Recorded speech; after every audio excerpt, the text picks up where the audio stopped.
दोस्तों नमस्कार, मैं राजीव पांडे।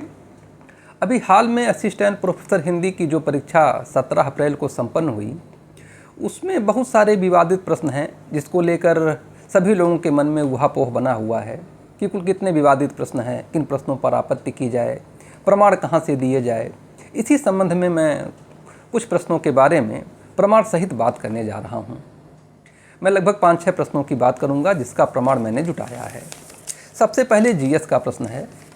वह प्रश्न है कि NIRF एक रैंकिंग प्रणाली है जिसे भारत सरकार के शिक्षा मंत्रालय ने 2015 में शुरू किया था। यह कथन गलत है। क्यों? क्योंकि भारत सरकार का शिक्षा मंत्रालय 1985 से 2020 के बीच था ही नहीं। इसलिए NIRF एक रैंकिंग प्रणाली है जिसे भारत सरकार के मानव संसाधन विकास मंत्रालय ने 2015 में शुरू किया था।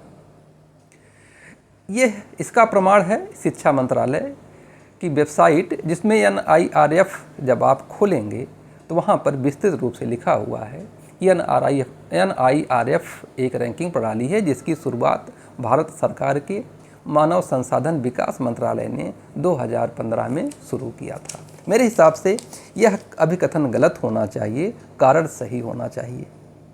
बाकी आप लोगों को अगर कोई और प्रमाण मिल जाए तो ज़रूर दीजिएगा। यह वेबसाइट पर उपलब्ध है, इसका प्रमाण है। दूसरा प्रश्न है हिंदी साहित्य से कि देवनागरी लिपि में अधिकांशतः कौन सी लिपि है। देखिए, यह विवादित प्रश्न है। इसका चारों विकल्प गलत है, क्योंकि कहीं नहीं मिलेगा कि देवनागरी लिपि वर्णात्मक लिपि है। ये प्रतीकात्मक, चित्रात्मक, वर्णनात्मक जैसी तो कोई लिपि होती ही नहीं। प्रतीकात्मक विकास के क्रम में बहुत पहले की है, चित्रात्मक तो पहली विकास क्रम की पहली लिपि है। ऐसे में वर्णात्मक अक्षरात्मक के जस्ट बाद की है, या सबसे वैज्ञानिक लिपि वर्णात्मक है, अक्षरात्मक का विकास के आगे की पीढ़ी वर्णात्मक है। अब इसका प्रमाण किसी भी किताब में कि देवनागरी लिपि एक वर्णात्मक लिपि नहीं मिला है मुझे, बल्कि जो मैंने पढ़ी है, जिसमें खास तौर से भोलानाथ तिवारी जी की किताब है, उसमें स्पष्टतया कई जगह लिखा हुआ है कि देवनागरी लिपि एक अक्षरात्मक लिपि है। ऐसे में ये चारों विकल्प गलत होना चाहिए। फिर अगला प्रश्न है, देखिए मैंने पूरा फॉर्मेट बना लिया है जिस तरह से देना है। फिर अगला प्रश्न है कि कुंवर नारायण, जो जिस पे आया है कि किस लेखक को, किस कवि को तीनों पुरस्कार प्राप्त हुआ है, ज्ञानपीठ, साहित्य अकादमी और व्यास। अब देखिए, इस पे लोग कह रहे हैं कि कुंवर नारायण सिंह गलत है। मेरे अनुसार यह गलत नहीं है, क्योंकि कुंवर नारायण सिंह लिखा हुआ कहीं भले नहीं मिलता, लेकिन उपलब्ध जो विकल्प हैं उसमें से कुंवर नारायण तो सही है। तो हो सकता है उनके पूर्वज कहीं सिंह रहे हों, भले ही सिंह नहीं लगता है उनके नाम में। फिर भी यह प्रश्न मेरा भी गलत है। मैंने रामधारी सिंह दिनकर लगाया है, लेकिन मुझे लग रहा है कि इस पर आपत्ति करना बहुत उचित नहीं है। फिर भी आप कर सकते हैं, आपका अधिकार है।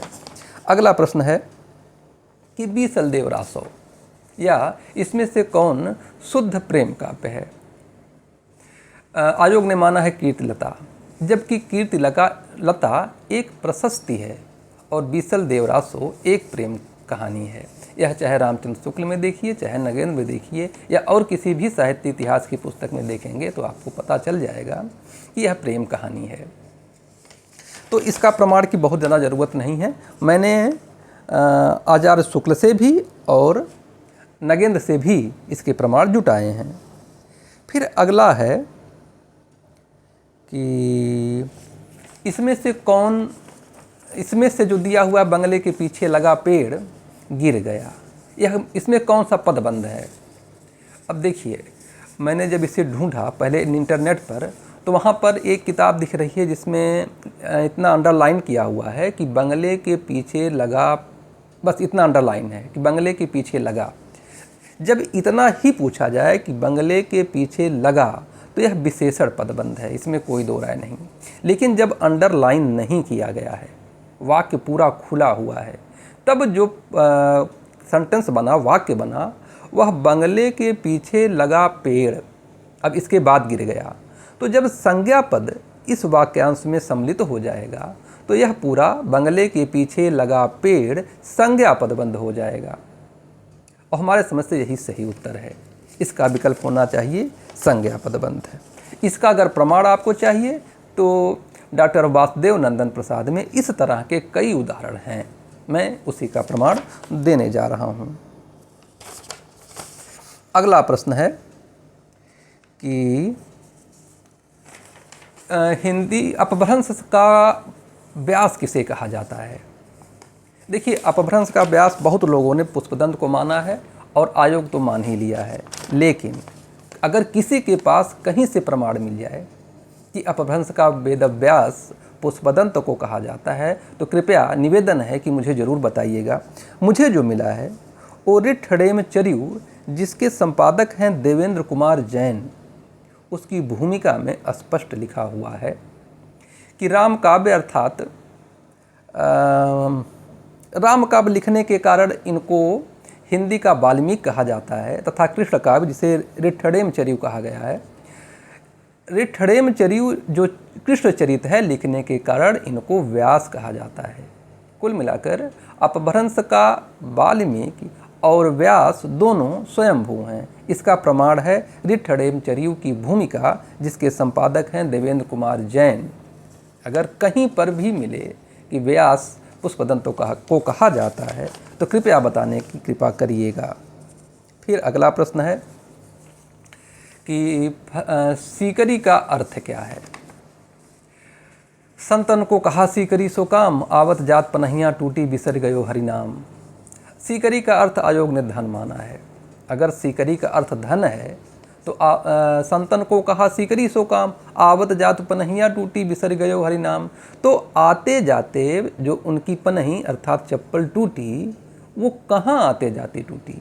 फिर धन का इस पनहियाँ टूटने से जो अर्थ समन्वय है वो कैसे स्थापित होगा।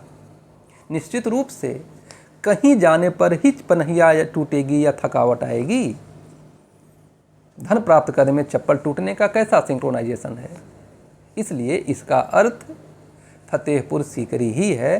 डॉक्टर नगेन लिखते हैं कि अकबर के निमंत्रण पर सीकरी बुलाए जाने पर जब कुंभन दास जी वहाँ पहुँचते हैं तो यही पद गाते हैं कि अब संतन को कहा सीकरी सो काम, आवत जात पनहियाँ टूटी बिसर गयो हरिनाम। इस प्रकार से लगभग 6 प्रश्न जिन विवादित नहीं बल्कि जिनका प्रमाण मेरे पास है मैंने यहाँ पर जिक्र किया है। इसके अलावा देखिए, अगर सभी लोग समवेत स्वर से इन सभी प्रश्नों पर अगर आवाज़ उठाएंगे तो आयोग को मानना पड़ेगा, आयोग मानने के लिए बाध्य हो जाएगा। लेकिन अगर सब पर सहमति नहीं बनेगी तो आयोग शायद उस पर उतनी गंभीरता से विचार ना करे। मेरे यह वीडियो बनाने का उद्देश्य यही है कि आप लोग अगर कहीं से प्रमाण जुटा सकें तो इसके पक्ष में जुटाइए। अगर आपको कहीं मिल रहा है कि यह गलत है तो कृपया हमें बता दीजिए, क्योंकि अनावश्यक प्रश्नों पर विवाद उठाया भी नहीं जाना चाहिए और जो प्रश्न विवादित हैं उन पर प्रश्न उठना ही चाहिए। इन्हीं बातों के साथ मैं अपनी बात समाप्त करता हूँ। नमस्कार, धन्यवाद।